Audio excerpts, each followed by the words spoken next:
नमस्कार दोस्तों, कैसे हैं आप सभी लोग। तो मैं आ गया हूं एक नया लेटेस्ट अपडेट और एक नई वीडियो लेकर आप सबके बीच। तो दोस्तों, आज के इस करंट अफेयर्स आधारित वीडियो में एक ऐसी खबर पर बात करने वाले हैं जो भारत की रक्षा नीति, विदेश नीति और वैश्विक शक्ति के रूप में भारत की बढ़ती भूमिका को साफ साफ दिखाती है।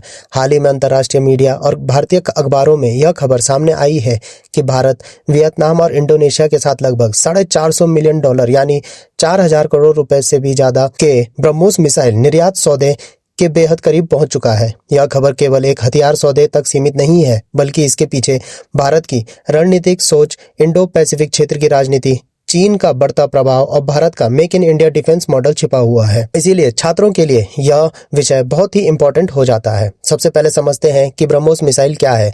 ब्रह्मोस एक सुपरसोनिक क्रूज मिसाइल है जिसे भारत और रूस ने मिलकर विकसित किया है। इसका नाम दो नदियों, भारत की ब्रह्मपुत्र और रूस की मॉस्कवा से मिलकर बना है। यह मिसाइल ध्वनि की गति से लगभग 3 गुना तेज उड़ान भर सकती है, यानी दुश्मन को प्रतिक्रिया करने का बहुत कम समय मिलता है। ब्रह्मोस की सबसे बड़ी खासियत इसकी स्पीड, सटीकता और मारक क्षमता है। यह जमीन से जमीन, जमीन से समुद्र, समुद्र से समुद्र और हवा से जमीन जैसे कई प्लेटफॉर्म से दागी जा सकती है। यही कारण है कि इसे दुनिया का सबसे खतरनाक क्रूज मिसाइलों में गिना जाता है। अब सवाल उठता है कि भारत इस मिसाइल को निर्यात क्यों करना चाहता है।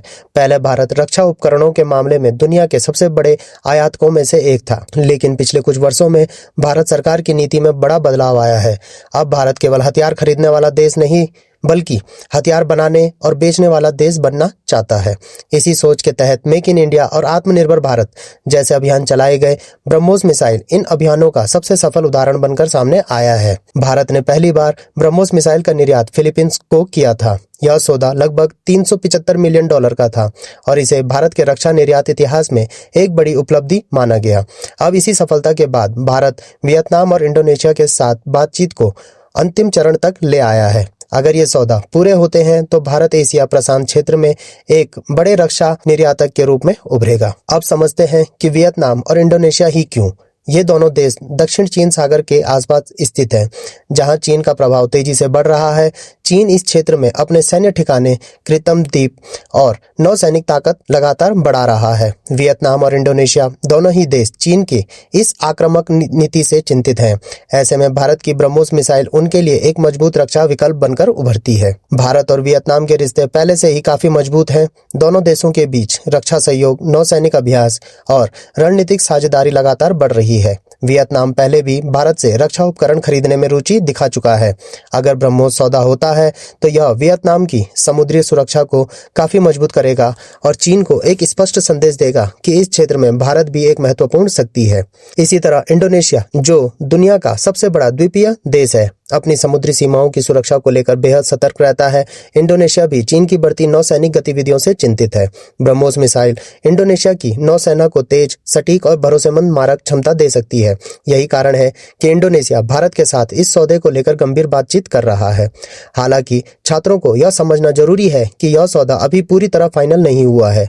ब्रह्मोस एक भारत रूस संयुक्त परियोजना है, इसीलिए इसके निर्यात के लिए रूस की सहमति भी जरूरी है। खबरों के अनुसार रूस ने इस सौदे पर सैद्धांतिक रूप से कोई आपत्ति नहीं जताई है, लेकिन अंतिम औपचारिक मंजूरी यानी नो ऑब्जेक्शन के बाद ही समझौते पर हस्ताक्षर होंगे। इसीलिए न्यूज में नियर्स डील या करीब पहुंचा जैसे शब्दों का इस्तेमाल किया जा रहा है। अगर हम इसे परीक्षा और करंट अफेयर्स के नजरिए से देखें तो यह खबर कई जगह से जुड़ती है। यूपीएससी और अन्य प्रतियोगी परीक्षाओं में अक्सर सवाल पूछे जाते हैं कि भारत की रक्षा निर्यात नीति क्या है, ब्रह्मोस मिसाइल की विशेषताएं क्या है, भारत रूस रक्षा सहयोग कैसा है और इंडो पैसिफिक क्षेत्र में भारत की भूमिका क्या है। यह एक ही खबर इन सभी टॉपिक्स को जोड़ देती है।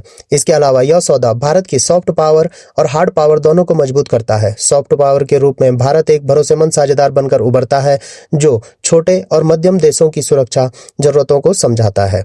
हार्ड पावर के रूप में भारत अपनी सैन्य तकनीक और उत्पादन क्षमता को दुनिया के सामने साबित करता है। आर्थिक दृष्टि से यह सौदा भारत के लिए बहुत फायदेमंद है। रक्षा निर्यात से न केवल विदेशी मुद्रा आती है बल्कि देश में रोजगार के नए अवसर पैदा होते हैं। रक्षा उत्पादन से जुड़े MSME सेक्टर, इंजीनियरिंग, वैज्ञानिक और तकनीशियन सभी को इसका फायदा मिलता है। सरकार का लक्ष्य है कि आने वाले वर्षों में भारत का रक्षा निर्यात कई अरब डॉलर तक पहुंचे और ब्रह्मोस जैसे सौदे इस लक्ष्य को हासिल करने में मदद करेंगे। छात्रों के लिए यह समझना भी जरूरी है कि इस तरह के सौदे केवल हथियार बेचने का मामला नहीं होते, बल्कि इनके साथ ट्रेनिंग, मेंटेनेंस, तकनीक सहयोग और दीर्घकालिक रणनीति रिश्ते भी जुड़े होते हैं। एक बार जब कोई देश ब्रह्मोस जैसी मिसाइल प्रणाली अपनाता है तो वह लंबे समय तक भारत के साथ रक्षा सहयोग में जुड़ा होता है। इससे भारत की वैश्विक रणनीतिक स्थिति और मजबूत होती है। अगर हम इसे बड़े परिप्रेक्ष्य में देखें तो यह खबर बताती है कि भारत अब रक्षा आयातक से रक्षा निर्यातक बनने की दिशा में तेजी से आगे बढ़ रहा है। यह बदलाव रातों रात नहीं हुआ, बल्कि इसके पीछे वर्षों की नीति, निवेश और तकनीकी विकास है। DRDO, भारतीय सेना, नौसेना और निजी रक्षा कंपनियों की भूमिका इसमें बेहद अहम रही है। अंत में छात्रों के लिए इस खबर का सार यही है कि ब्रह्मोस मिसाइल सौदे केवल एक डिफेंस न्यूज नहीं है, बल्कि यह भारत की बदलती वैश्विक पहचान, आत्मनिर्भरता और रणनीतिक सोच का प्रतीक है। आने वाले समय में अगर वियतनाम और इंडोनेशिया के साथ ये सौदे आधिकारिक रूप से साइन हो जाते हैं तो यह भारत के लिए एक ऐतिहासिक उपलब्धि होगी। तो दोस्तों, आप लोगों को क्या लगता है? अपनी राय जरूर कमेंट बॉक्स में लिखें। तो दोस्तों, आज के लिए इतना ही। मिलता हूं मैं दोबारा एक नए लेटेस्ट अपडेट और एक नई वीडियो के साथ। तब तक जुड़े रहिए। धन्यवाद। जय हिंद, जय भारत।